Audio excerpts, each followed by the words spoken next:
unfold.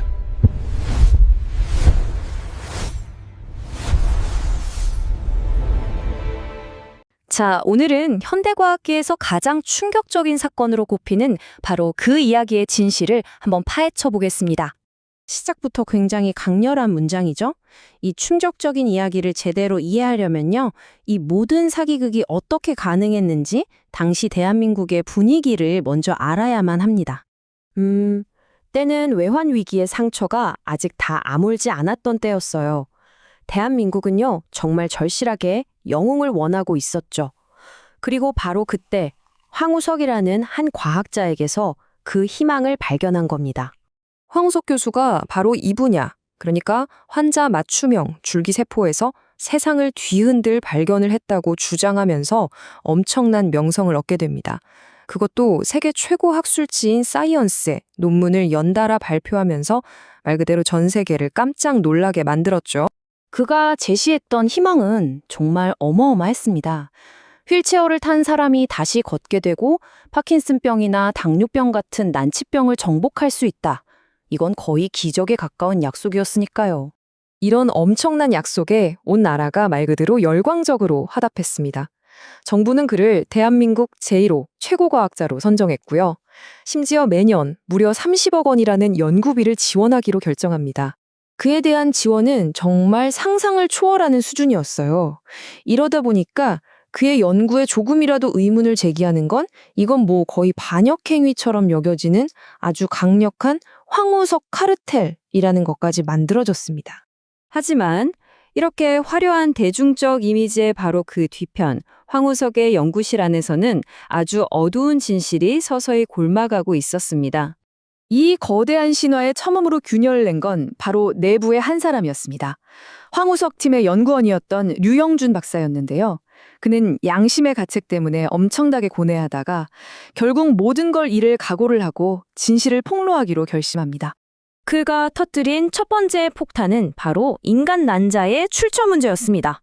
이건 뭐 명백히 비윤리적이었고 생명윤리법과 국제선언을 아주 심각하게 위반하는 행위였죠. 게다가 그 비윤리적인 행위의 규모는 정말 상상을 초월했습니다. 여기 이 그래프를 한번 보세요. 논문에 보고된 것보다 무려 5배나 많은 2,200개나 넘는 난자가 119명의 여성에게서 채취됐다는 사실이 드러난 겁니다. 이건 정말 결정적인 전환점이었습니다. 황우석 신화를 단단하게 지탱해주던 바로 그 국제적인 신뢰도가 무너지기 시작한 순간이었거든요. 자, 이렇게 진실이 조금씩 새어나오기 시작하니까요. 언론과 과학계 이 두 개의 전선에서 말 그대로 전쟁이 벌어지기 시작합니다. 탐사보도 프로그램이었던 PD수첩이 이 의혹들을 방송했는데요. 와, 근데 정말 놀랍게도 대중의 분노는 황우석이 아니라 감히 국가적인 영웅에게 의문을 제기한 기자들에게로 향했습니다. 이렇게 주류 언론이 공격을 받으니까 진실을 파헤치는 무대가 온라인으로 옮겨가게 됩니다. 특히 젊은 과학자들이 익명으로 활동하는 디지털 탐정이 되어서 직접 나선 거죠. 자, 이 슬라이드를 좀 보세요. 여기가 정말 흥미로운 지점인데요. 이 온라인 탐정들이 도대체 어떻게 사기극의 증거를 찾아냈는지 보여주거든요. 이들이 밝혀낸 건요, 무슨 고도로 정교한 조작 같은 게 아니었어요. 그냥 아주 대담하게 사진을 복사하고 붙여넣는 소위 말하는 포토샵 과학이었습니다. 온라인에서 제기된 이 증거들은요, 너무나도 명백해서 더는 무시할 수가 없는 수준이었습니다. 결국 최종 판결을 내리기 위한 공식적인 조사가 시작될 수밖에 없었죠.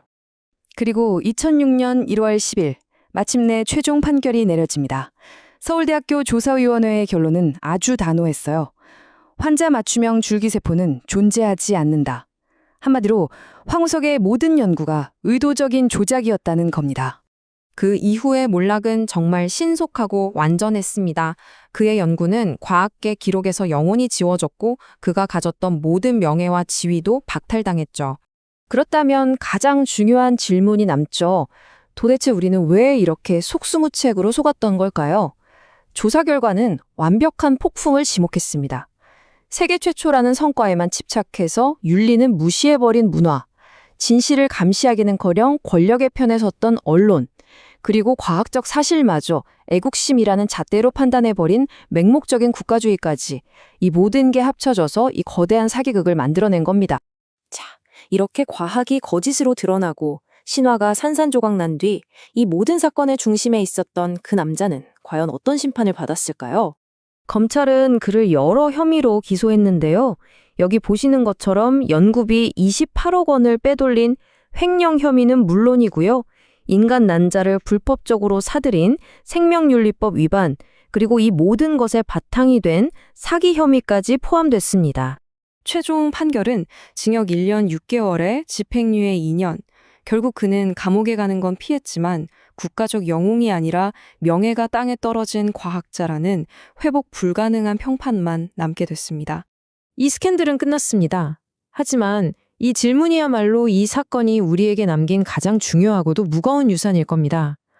맹목적인 애국심이 과학적 진실을 덮어버릴 때 얼마나 끔찍한 일이 벌어질 수 있는지를 보여주는 아주 강력한 경고인 셈이죠.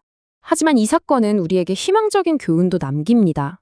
사회 전체가 마치 하나의 거대한 최면에 걸린 것 같을 때조차도 용기 있는 내부 고발자, 원칙을 지킨 언론인들, 그리고 이름 없는 온라인 과학자들처럼 진실을 외치는 몇몇의 목소리가 결국엔 모두를 현실로 되돌아놓을 수 있다는 것, 바로 그 점입니다.